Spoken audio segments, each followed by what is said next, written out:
కార్మికుల హక్కుల సాధన కోసం కార్మికులు చేసిన పోరాటానికి గుర్తుగా మేడే నిలుస్తుందని భవన నిర్మాణ కార్మికుల సంఘం అధ్యక్షుడు దాసరి కిషన్, సిఐటియు నంగునూరు మండల అధ్యక్షుడు దేవులపల్లి రాజమౌళి అన్నారు. ఈ మేరకు సిద్దిపేట జిల్లా నంగునూరు మండల కేంద్రంలో గ్రామ పంచాయతీ కార్మికులు, భవన నిర్మాణ, హమాలీ కార్మికుల నాయకులు సిఐటియు ఆధ్వర్యంలో అంతర్జాతీయ కార్మిక దినోత్సవం ఘనంగా నిర్వహించారు. అనంతరం మేడే సందర్భంగా సంఘం నాయకులు జెండా ఆవిష్కరించారు.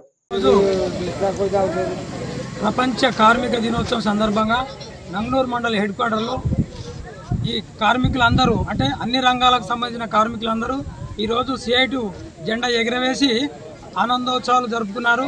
మరి ఈ రోజు ఎందుకు జరుపుకోవాలంటే చికాగోలో జరిగినటువంటి అక్కడ రక్తపాతం జెండనే ఈరోజు ఎర్ర జెండాని గుర్తు చేస్తూ పోరాడితే పోయేది లేదు, బానిస సంఖ్యలు తప్పన్న మార్క్స్ గారు ఆ మేధావి చెప్పిన మాటలతోనే ఈరోజు సిఐటియు జెండా కింద పోరాటాలు చేస్తూ కార్మికులందరి తరఫున పోరాటాలు జరిపిస్తూ అందరికి కావాల్సిన హక్కులను కావాలని ఈరోజు పోరాటాల ద్వారా వస్తాయని గుర్తించి పోరాటం చేస్తూ మాకు కావాల్సిన అన్ని హక్కులు హమాలి వాళ్ళు అయితేనేమి, ఆశా వర్కర్లు అయితేనేమి, అంగన్వాడీలు అయితేనేమి, గ్రామ పంచాయతీ వర్కర్లు అయితేనే ఎవరికైనా వారి హక్కులు వాళ్ళకి రావాలని పోరాటం చేసే సంస్థ అంటే ఒక సిఐటియు ఇది సిపిఎం అనుబంధ సంస్థని గుర్తు చేస్తూ ప్రతి మేడేను ఇది ఘనంగా జరుపుకోవాలి కార్మికులను అందరికీ తెలియజేస్తా ఉన్నాను.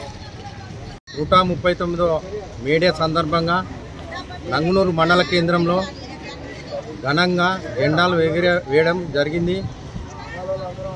మేడే ఎందుకు వచ్చిందంటే ఈరోజు ప్రపంచ కార్మికుల శ్రమ దోపిడీ అయితే పెత్తందారులు కావచ్చు, పెట్టుబడి కావచ్చు, బడా కంపెనీలు కావచ్చు, వాళ్ళ శ్రమ దోపిడీని 24 గంటలు పని చేసుకొని వాళ్ళ శ్రమ దోపిడికి గురి అయినారు. ఆ 24 గంటలు మేము పని చేయలేము, మేము మీ వల్లే మనుషులము, మాకొక శక్తి ఉన్నది, మా శక్తికి ఒక రూల్ ఉంటుంది అని నిదానంతో శ్రీకాకుళ కార్మికులు 8 గంటలు పని కావాలని ఉద్యమించినారు. ఆ ఉద్యమంలో అమరులైనారు. ఆ అమరుల రక్తపు మడుగులే ఈరోజు మేడే జరుపుకుంటున్నాము.